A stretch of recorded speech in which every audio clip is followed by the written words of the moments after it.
Kahit inuduso nila si Rapi nga nagsasabi na hindi siya tatakbo na mataas pa na katungkulan. Tama? Hindi alam na mangyayari eh. Kung si Leni Robredo, nakita mo ba kahit isang salita ni Leni Robredo lumabas sa para labanan ng Duterte? Hindi. Anong bakit? Alam na nila sir eh. Kahit pa sino, di na kayang tandamin at tatalunin niya. So, pwede mabala ko kayo. Sa survey lang kami dito. Kay Sara, tsaka Lenny. Kanino kayo dyan sa tandem? Tandem na, itong dalawang tandem na yan. Ha? Sara din ako. Sara ka? Bakit kay Sara kayo, sir? Eh, dati yung presidente si Papa niya, maganda rin ang patakbo nila sa Patakbo sa Pilipinas? Pilipinas. Oo, yan naman inaasahan natin mga Yung nasa ibaba, Nasa ibaba. mahirap, no? Kagaya natin ang mahirap.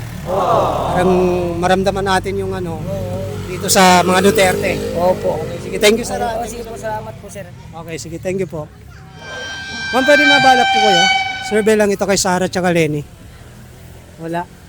Sir, pwede makabala sa inyo? Isa survey lang kami. Survey lang. Baka meron kayo dito.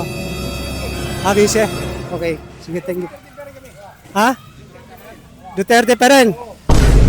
Solid kayo dyan, Duterte lahat. Okay, sige, thank you. Ilan ba kayo? Kasi binibilang to eh. Lahat ng tao dito, Duterte. Lahat ng tao dito. Driver dito. Sige, thank you, sir. Thank you. Okay, sige, thank you. Sir, survey lang ito. Ha? Sara. Ha? Sara kayo? Duterte. Dalawa. Ikaw. Ha? Sara. Hindi pwede bumuto ng mga So, ibig sabihin, Sara Duterte, sir. Sara. dito sa dalawang tandem na yan, sa Sara kayo. Ang tanda, di naman magiging bias niya yan eh. Oh, hindi pa naman, pero Sara. wala pang official, pero kumbaga tinatandem lang natin. Oh, Sara sir, Sara. Basta Sara yung presidente. Sara. Okay, sige, thank you pa. Hindi na makakalampas dito sa area nito sir, puro Sara yan dito. Puro Sara dito. Okay, sige, thank you Eh lalo ngayon di ba? 99% Opo. na sila na nagkaanuhan yan, ano? Paano pa yan? Paano yan, sir? Pag na-impeach siya. Ha? Paano pag na-impeach? Malabo yan sir. Alam natin na laro dyan sa buhay. Malabo yan. Malabo yan. Ako na ma-impeach ito.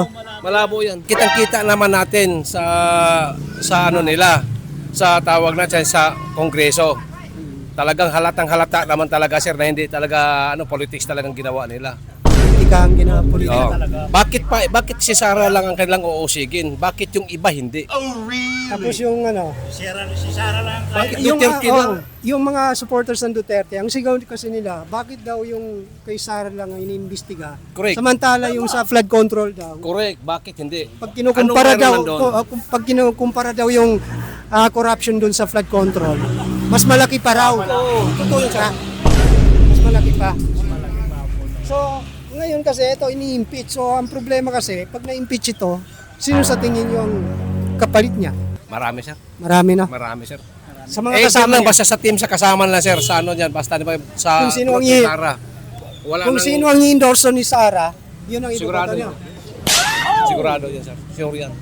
Dito lang siya, solid Ibig yan dito. sabihin, eto, pilit lang siya hinahatak pababa. Kung para- babasihan na natin sir ha, kahit inuduso nila si Rapi nga nagsasabi na hindi siya tatakbo na mataas pa na katungkulan. Tama? Yes. Hindi alam na mangyayari eh.